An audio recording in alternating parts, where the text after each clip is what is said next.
في مرض بيجي للواحد كده بعد الجواز، الا وهو ان كل النسوان حلوه الا مراته، وان هو اتدبس وخد واحده وحشه ومش هيعرف يعيش معاها.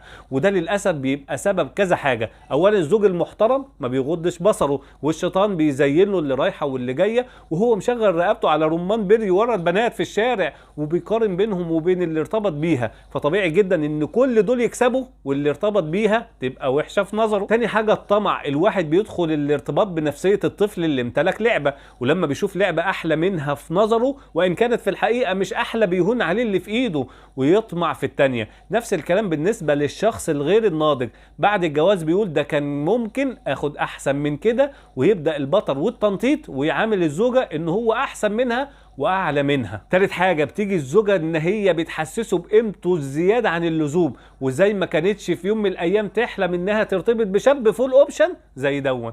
رابع حاجه كلام الناس، حد يقول له دي سمره شويه، دي تخينه شويه، دي شعرها كراكوته، مع انه كان شايفها وعجباه، بس ممكن يصادف واحد بيتاثر بكلام الناس بسهوله فيأثر في قلبه ويخرب بيته بايده علشان ناس فاضيه نفسيتهم تعبانه. والحل بسيط جدا، ان كل واحد يتقي الله في اللي ارتبط بيه، ويتقي الله في تصرفاته، ويعامل شريك حياته بما يرضي الله، لانه هيتسأل يوم القيامه عن النعمه دي.